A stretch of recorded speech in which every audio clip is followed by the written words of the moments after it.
If you would have told me a month ago that with one event we were going to send everyone home to work remotely, I wouldn't have believed it. I just would have not seen it possible. And yet here we are. So, one of the things I want to talk about today is around continuous improvement.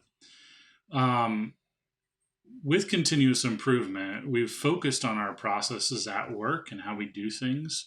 And a lot of times, those processes include paper trails, and they include spreadsheets that we hand off or that we have on site. Lots of things that honestly just aren't going to work for us in the future.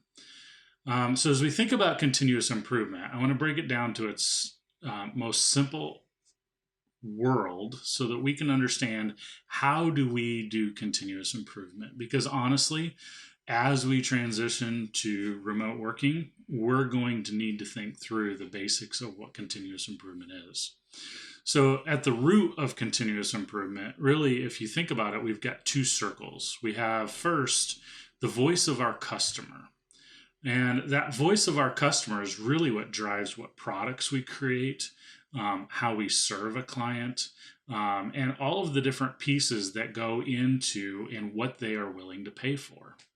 It's really important for us to understand that and to get a grasp of that.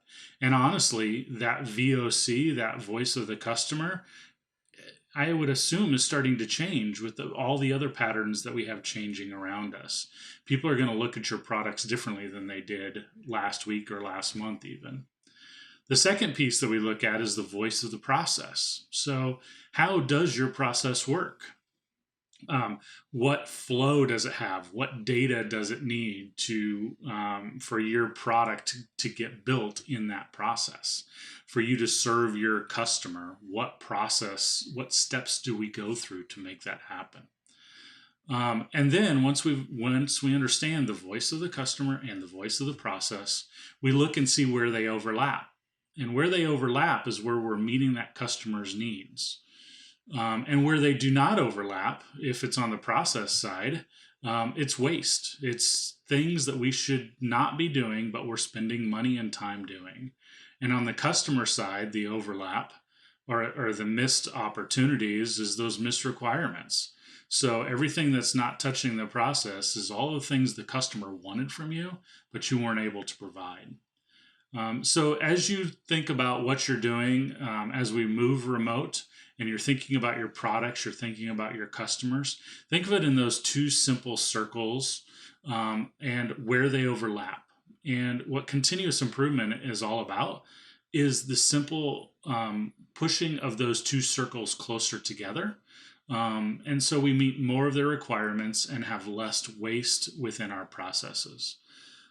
If you have any other questions, I'd love to talk about it. This is one of my favorite topics. Always here to help, and please let me know if you have any questions. You can attach those to this video. Thanks.